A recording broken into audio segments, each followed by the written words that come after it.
रोहित शर्मा आणि विराट कोहलीला क्रिकेट खेळण्याबाबत संभ्रम. दक्षिण आफ्रिकेतल्या मालिकेनंतर निर्णय होईल. कर्णधार शुभमन गिलचं वक्तव्य.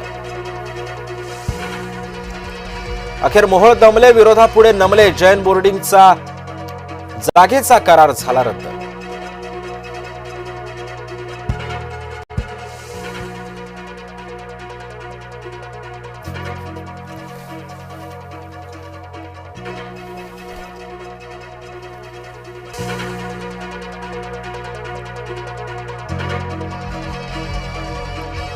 बच्चू कडू समर्थक नागपूरकडे निघाले. शेतकऱ्यांच्या कर्जमाफीवरून बच्चू कडू आक्रमक. नागपुरात 28 तारखेला निघणार मोर्चा.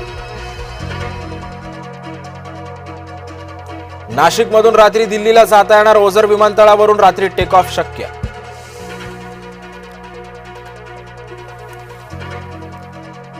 देशभरात मतदार याद्यांची विशेष सखोल फेरतपासणी. आज दुपारी निवडणूक आयोगाची होणार पत्रकार परिषद.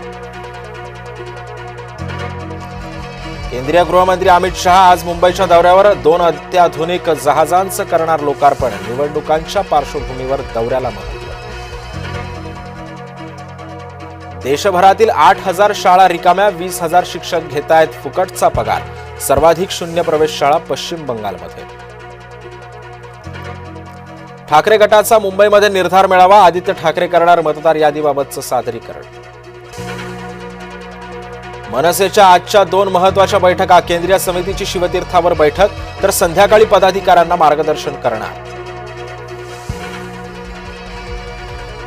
धंगेकरांकडे माहीत असेल तर उत्तर मिळण्याची अपेक्षा. नीलम गोरेंकडून रवींद्र धंगेकरांची पाठराखण.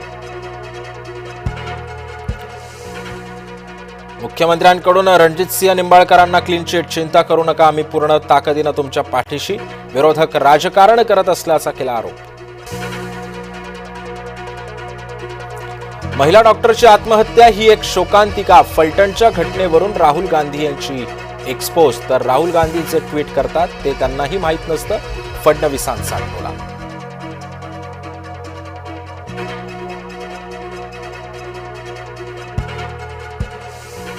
फलटण पीडितेच्या कुटुंबाशी सुप्रिया सुळेंनी फोनवरून साधला संवाद. तपास एसआयटीकडे द्या, सुळेंची मागणी.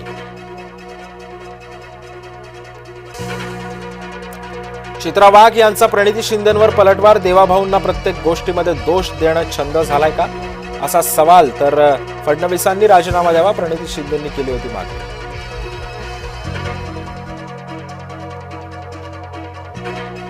निलंबित पीएसआय गोपाळ बदनेला 30 तारखेपर्यंत पोलीस कोठडी. 4 वेळा अत्याचार केल्याचा सुसाईड नोटमध्ये उल्लेख.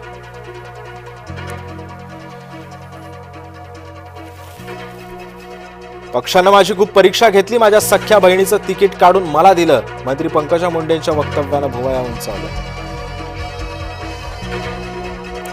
कर्जमाफीसाठी शेतकरी आक्रमक. अमरावतीमध्ये आज प्रहारचा ट्रॅक्टर मोर्चा. नागपूरहून अनेक शेतकरी मोर्चासाठी रवाना.